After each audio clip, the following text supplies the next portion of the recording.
Travel along, Catholic pilgrims, for 1 year as we read through St. Faustina's diary. Join me, Amy Thomas, each day for a short reading out of the diary which brought us a deeper understanding of Christ's divine mercy. Welcome, Catholic pilgrims, to day 167 of our readings from St. Faustina's diary. Today, Sister Faustina is going to be talking about grace, and a specific type of grace where souls that are very united to God, they become kindred spirits.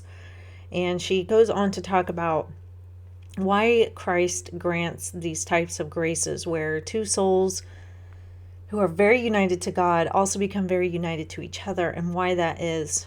And she even says that there are not that many people in the world who are, super united to Christ, to where when we meet them, we feel this deep connection. And I really had to think on that because it is kind of true. I'm not saying I'm so united to Christ that I walk around trying to find kindred spirits, but what I have found in my life is that the more I try to go closer to God, there aren't as many people who want to go deep with me and talk about God in the way that I would really desire to do so. And I don't want to say that to make it sound like, I'm on the path to holiness and nobody else is. It's just something that I've noticed, and I think a lot of it has to do with how we compartmentalize our faith. So anyway, that's what we're going to talk about today in Notebook 2, numbers 768 through 770. It is a strange thing that although the soul which experiences this union with God cannot find words and expressions to describe it, nevertheless, when it meets a similar soul, the two understand each other extraordinarily well in regard to these matters, even though they speak but little with each other. A soul united with God in this way easily recognizes a similar soul, even if the latter has not revealed its interior life to it, but merely speaks in an ordinary way. It is a kind of spiritual kinship. Souls united with God in this way are fewer than we think. I have noticed that the Lord grants this grace to souls for two purposes. The first is when the soul is to do some great work, which is, humanly speaking, absolutely beyond its power. In the second case, I have noticed that the Lord grants it in order that kindred souls might be guided and set at peace. Although the Lord can grant this grace as he pleases, and to whomever he pleases. However, I have noticed this grace in 3 priests, one of whom is a secular priest, probably Father Sapotsko, and the other 2 religious priests, probably Father Elter and Father Andresch, and also in 2 religious sisters, probably Mother Michael and Sister Mary Joseph, but not in the same degree. As for myself, I received this grace for the first time, and that for only a brief moment, in the 18th year of my life, within the octave of Corpus Christi, June 18th through 25th, 1925, during Vespers, when I made to the Lord Jesus the vow of perpetual chastity. And I was still living in the world, but I entered the convent soon afterwards. The grace lasted for a very brief moment, but its power was great. After this grace, there was a long interval. It is true that I received many graces from the Lord during this interval, but they were of a different order. It was a time of trials and purification. The trials were so painful that my soul felt as though it was being totally abandoned by God, and it was steeped in profound darkness. I became aware and understood that no one would be able to bring me out of those torments or even understand me. There were 2 occasions when my soul was plunged into despair, once for half an hour, and the second time for 3/4 of an hour. Just as I cannot describe the greatness of the graces, so too with these ordeals sent by the Lord. Whatever words I might use, they are only a pale shadow of the reality. However, just as the Lord plunged me into these torments, so too he brought me out of them. Only this lasted for a few years, after which I again received this extraordinary grace of union, which has continued to this day. Still, during this second period of union, there also have been short interruptions. But for some time now, I have not experienced any interruption at all. On the contrary, I am more and more deeply steeped in God. The great light which illumines the mind gives me a knowledge of the greatness of God, but it is not as if I were getting to know the individual attributes as before. No, it is different now. In one moment, I come to know the entire essence of God. So what I wanted to talk about today was the graces that Sister Faustina is describing here in our readings. Now, the first reading is kind of a continuation of yesterday, where she was talking about how her communion with Christ is purely spiritual, and sometimes she just loses herself in God, and she's has a hard time even expressing it, what that feels like to just be totally immersed in God, and her soul is just so united to him. And she even says from yesterday that the moments are short, but their effects are lasting. The soul cannot remain long in this state, or else it would be forcibly freed of the bonds of the body forever. Just being that united to God would just cause our soul to be broken free from our bodies. And so today what we were reading is kind of a continuation of that. And so she's talking about how it is a strange thing that although the soul which experiences this union with God cannot find words and expressions to describe it, nevertheless, when it meets a similar soul, the two understand each other extraordinarily well in regard to these matters. And she goes on to say, a soul united with God in this way easily recognizes a similar soul. I remember back to when we went to the World Meeting of Families in 2015 in Philadelphia. And we were there with a lot of Catholics. And it was so great because everybody who was there really wanted to be there, because a lot of people made the journey from far, far away. There was one couple, if I remember correctly, they drove from Argentina all the way to Philadelphia just to be there to see the Pope and to attend this World Meeting of Families. And when I heard that, I was so impressed. I was like, man, they are on fire for their faith and their willingness to do that. But, I was there with all these Catholics from all over the world, and we all really wanted to be there. We had to pay the money to be there, take the time out of work or school or whatever to be there. And, none of us really knew each other, but it was such a good feeling being there with all those Catholics, because they all just wanted to grow closer to God, which is what I wanted to do and my family wanted to do.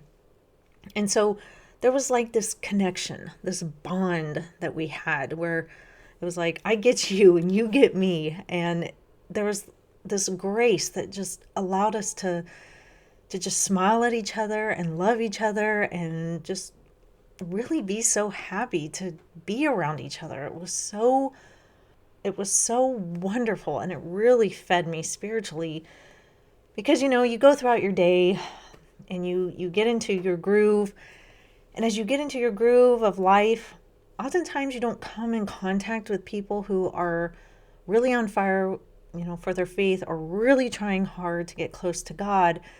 And so, you don't feel like you can maybe be as open about your faith or talk about your faith as much, or, display your faith as much, because you'll get made fun of or whatever. But there I felt such freedom. I felt such freedom to just love Christ, because all these people around me wanted to do exactly the same thing. I didn't have to hide anything or feel like I have to hide anything. I'm not one to hide stuff, but I think you know what I mean.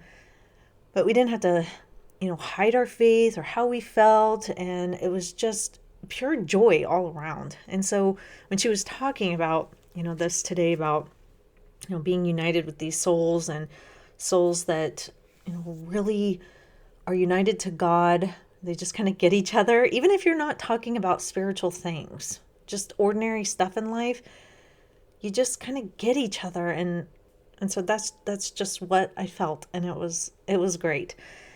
The Sister Faustina goes on to say, I have noticed that the Lord grants this grace to souls for two purposes. The first is when the soul is to do some great work, which is, humanly speaking, absolutely beyond its power. And God gives us those graces, maybe being united with another soul in a great way in order to bring about his will in some way. And the other is the Lord grants it in order that kindred spirits might be guided and set at peace. And I can see that too. Sometimes when we go about our days, like I was talking about, and we don't meet anybody else who we feel like is really on fire for their faith or really trying to live out their faith, we feel like we don't have anybody to talk to that's just in and out of our ordinary day. I mean, we can always go and talk to a priest and go to the church and find somebody possibly, but just in our everyday life, going to work, going to school, doing, just the regular things of life, if we don't find that kindred spirit, I don't feel like we have anybody we can talk to. And so God grants these graces where maybe we'll meet up with somebody and we'll just get each other. And we feel like we can let down our guard and just talk to them. And, it says that Christ allows this in order for, that other soul to be set at peace, to know that God is there. Maybe you can offer guidance and advice that they're needing some help with. And so those are really profound moments. And I was trying to think of having, one of those moments while here in Turkey. And I honestly, a light bulb went off in my head because we have a guy here in my husband's squadron. He is Turkish. And he's really discerning Catholicism. And I had no idea because pretty much everybody here is Muslim. Even if they're just mildly Muslim or Muslim in name only, there's not a lot of Christians. And so I had no idea. And he just started saying a few things that kind of clued me in to the fact that this guy may be interested. And one day my husband came home and he told me, he's like, oh, I had this great conversation. We'll call him John. I know that's not a Turkish name, but we'll just go with that. And my husband said, oh, I had this great conversation with John about Christianity and Catholicism. I was like, really? And he's like, yes. And then I was like, oh, it makes so much sense now. The little things that he was saying that kind of clued me in, but I wasn't quite sure. And I didn't want to ask in front of everybody in case, it embarrassed him or caused problems for him or anything like that. But he's like, yeah, and he wants to know more. And so lo and behold, he is a true kindred spirit. He's definitely seeking. He's looking into Christianity and realizing that, he really likes a lot of aspects of it and finds it to be very true in a lot of ways. And he's still got a ways to go, but he came to Mass with us. And it was great. And we got to talk with him afterwards. We invited him over to the house and everything. And he really is a true kindred spirit. And our walls have kind of come down now. And he feels comfortable talking with us about, the questions that he has. And we feel comfortable asking him questions about, well, what about this or what about that? And I even gave him a book written by Jimmy Akin to read because it's pretty simple and it's English and he'll be able to understand it just fine. But I was so excited, and I think God really brought us together. There was that special grace where he was kind of feeling us out. We were kind of feeling him out. And then it just came together and it was great. And I really hope that it stays. And so, if you have a few moments, pray for John and pray for the conversion of his heart to come to Christ fully. That would be so awesome. I would just love it for him to be able to fully receive the Eucharist and the fullness of the Catholic faith. But that is all for today, Catholic Pilgrims. I will see you back here for day 168. And until then, live the faith boldly and travel well.